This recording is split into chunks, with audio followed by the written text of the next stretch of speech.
Hello, I am Zinfogel. Today we are covering Regirock is November 2021 event missions.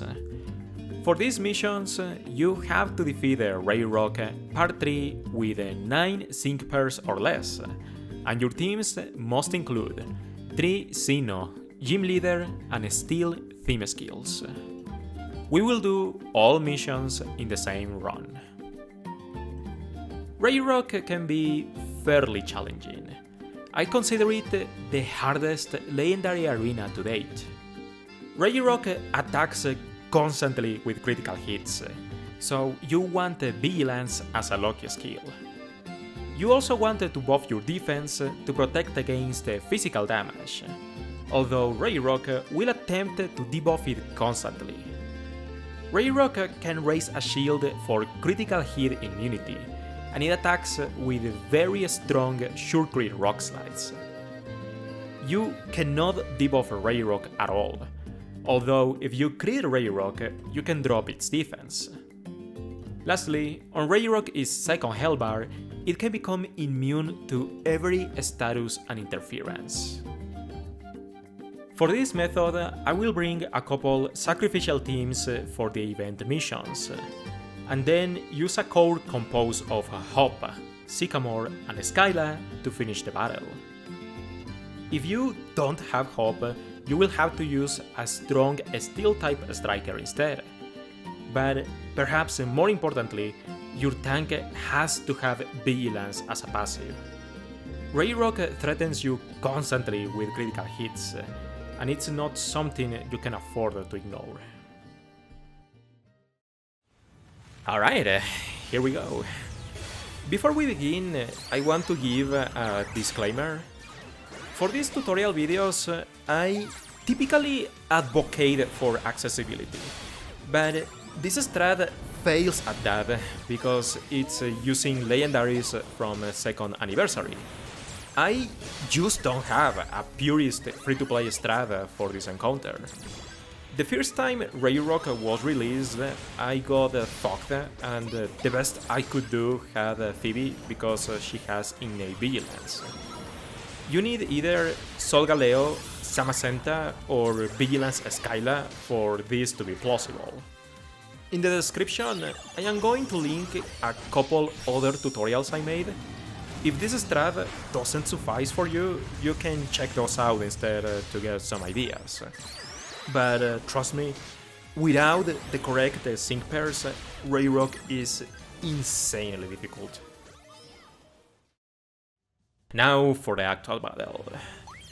First, we are going to open the fight with a theme skill squad. Thornton compresses Sinnoh and Steel theme skills, and he can tank for a little bit. Gardenia fulfills Sinnoh and Gym Leader theme skills. She is a grass-type striker, so she can attempt to push some DPS. Lastly, Molayne is hanging out here because he is a story Steel-type sync pair, and he can generate some speed to help with gauge. Try to deal the most damage you can, but Regirock will break you, so don't worry about investing resources into these sync pairs if you don't want to. Before tossing the main team, we need one more Sinnoh and Gym Leader theme skill. Rogue compresses both of these.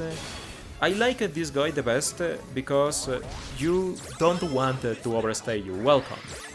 Rourke can hasten his death with Head Smash.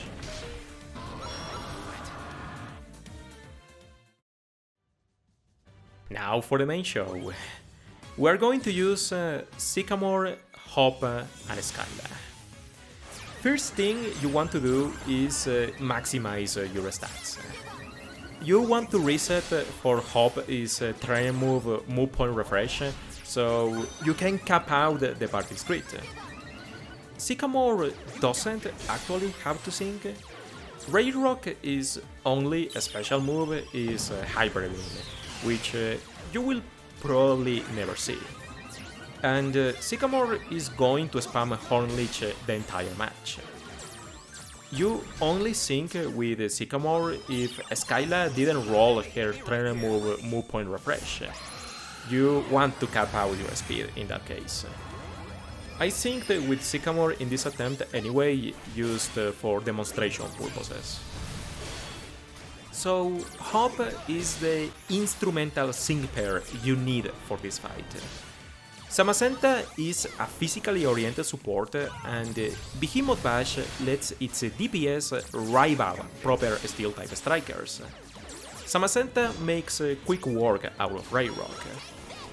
But because we are using Hop, we can assume you have a Sycamore as well, because they last run together at the same time. We are actually going to tank with Sycamore because Hornleech provides infinite recovery. You don't have to worry about his health as much, so Hop can focus on striking.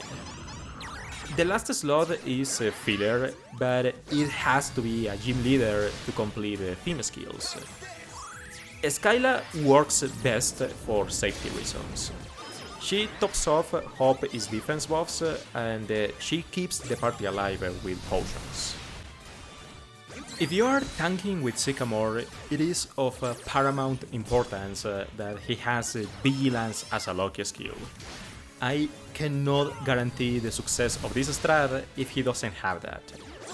Crits bypass defensive buffs, which can overwhelm Sycamore if he gets flinch randomly. As for grids, everyone wants their respective debuff immunity passives. Sycamore wants Impervious, while Hop and Skyla want Unbending. Regirock can debuff defense if it crits, and it also has a defense crush. Debuffs happen often and inadvertently, so Impervious helps a lot. More specifically, Sycamore's grid is focused on Impervious and Hornleech.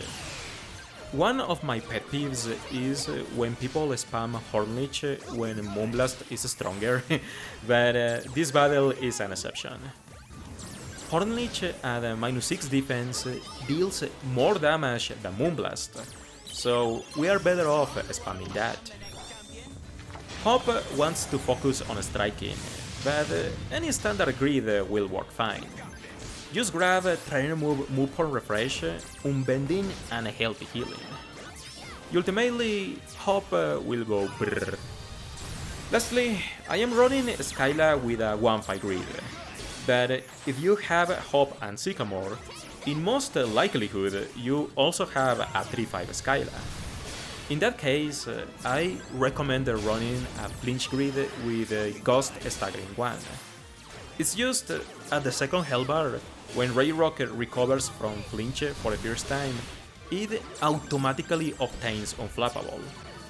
Flinch is more of an early game benefit.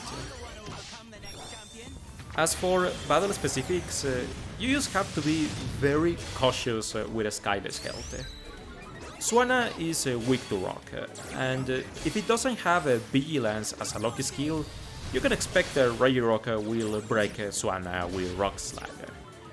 But as long as Sycamore does have Vigilance, he can carry late game if Hop fails. But well, that's it for Regirock. Thank you for watching, take care, and I hope to see you another time.